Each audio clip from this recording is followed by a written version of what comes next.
Hello guys, today we will start reading chapter 2 and 3.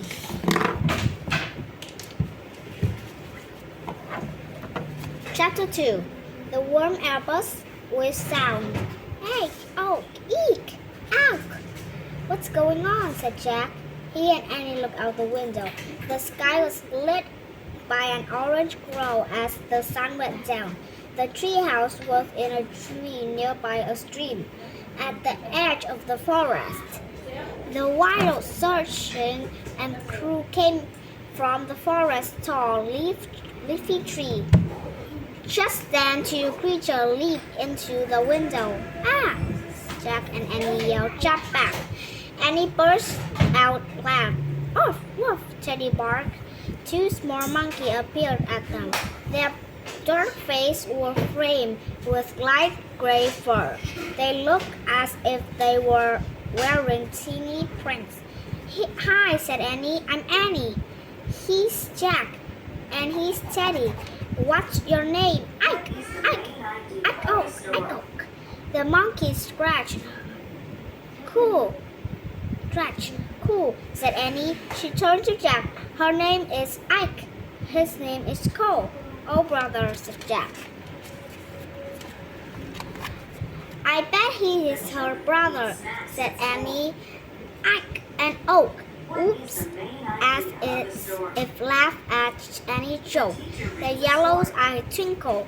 "We came to a gift from a forest," said Annie. "Do you know where we can find it?" The monkey nodded and shrugged.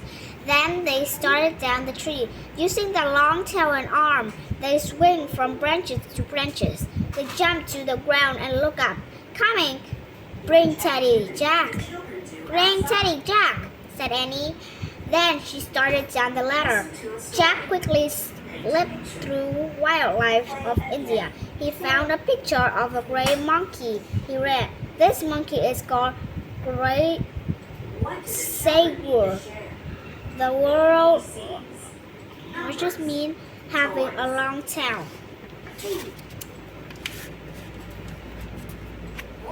He pulled his notebook and pencil out of his pack.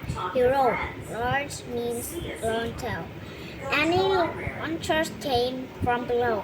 It's glad with the sound of the forest. "Arf, arf," barked Teddy. Okay, said Jack. He put the book, his notebook, and Teddy into his pack. Then he hurried down the ladder. Annie was playing with the lark and the stream bank. They pulled Teddy on the ground. Unk bounced over Jack and gripped his hand. The other paw felt like a tiny human hand. Pulled Jack toward the forest.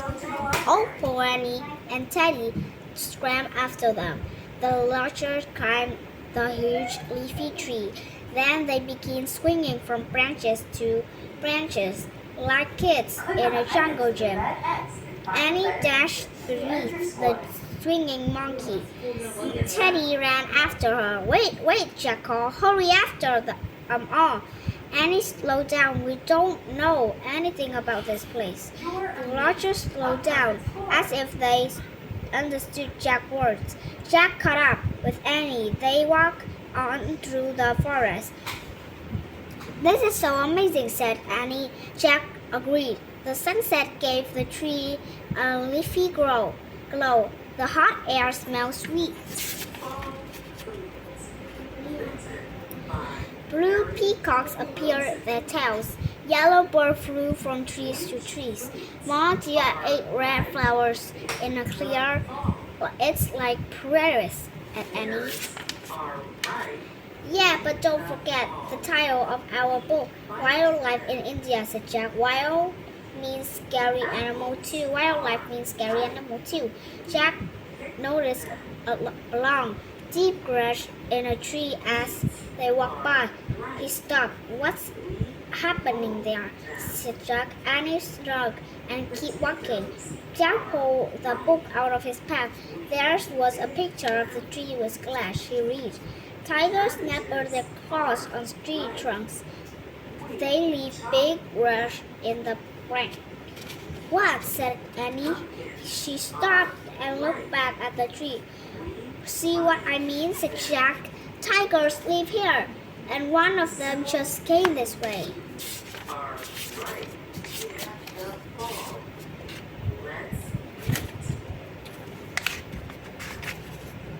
Chapter 3 Life of Death. Tigers? Said Annie. Cool. Jack read more. A wild tiger eats almost 500 pounds. 5,100 pounds of fresh, raw meat a year. Oh, not so cool, said Annie. Jack went on. Tigers usually leave elephants alone. And like many smaller cats, tigers often avoid wild dogs. Teddy groaned. Wild dogs, not a shrimp like you, Jack said to Teddy. A tiger would eat you in a minute, Teddy groaned again. Just then, Aqua and Coco began hooting. Hook, hook! The peacock cried. Cook, cook! The smaller deer made a short barking sound. The shrimp their hoof. What's going on? Said Annie. We better put Teddy in my pack, said Jack, to keep him safe. Jack slipped the dog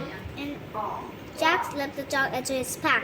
Teddy's head poked out and out the top. Sat at Jack as the little dog. Teddy groaned again. This time a deep, final groan. Answer. Frank. It seemed to surround them. Jack's hair stood the end. Yikes, said Annie. A tiger, said Jack. Huff, huff, Teddy barked. Ike and Oak searched at Jack and Annie from their trees. They wait us to join them, said Annie. Come on. She grabbed a branch and climbed up. Jack's hand was shaking as he put his pack on. But he grabbed a branch and pushed off the ground. He pulled himself onto the trees. Another groan shook the forest. Oh man, said Jack. Oak, oak, oak. The largest climbed higher up the tree. Jack and Annie followed them, climbing from branches to branches. The sky above was no longer glowing. The bright orange had faded to a twilight gray.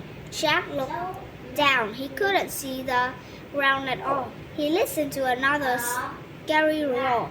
Only the cry of frightened forest creature filled with air.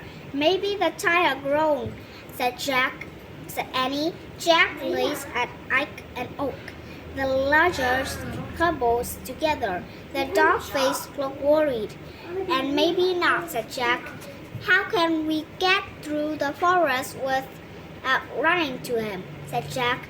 That's a problem with that, said Jack. And it's getting dark. Soon we won't be able to see anything. I cannot hoot again.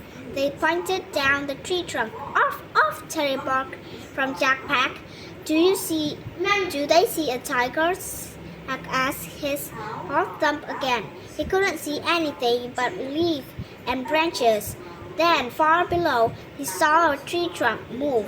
A snake, said Annie. The snake was slithering around the trunk. It had black and tan markings.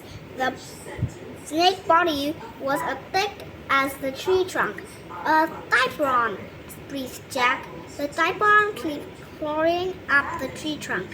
Is it poisonous? Asked Annie. Jack pulled out their book. By the last lights of day, he found a picture of a typhon. He read aloud. The typhon is not a poison snake. Phew, said Annie. Not so fast, said Jack. He read more. To kill its prey, the typhon squeezed it to death and swallowed it whole. A typhon can swallow an animal with size of a full-grown deer. Oh, yuck, said Annie. This is more than just yuck, said Annie. Yuck, Annie, said Jack. This is life or death. Ike and Oak shuddered at Jack and Annie. Not now, said Jack. We have to think. The larger grabbed thick vines. They leaned back. Then they jumped out of the trees. The larger swung through the air like steep arches. They swung over bushes and tall grass. They landed into another tree.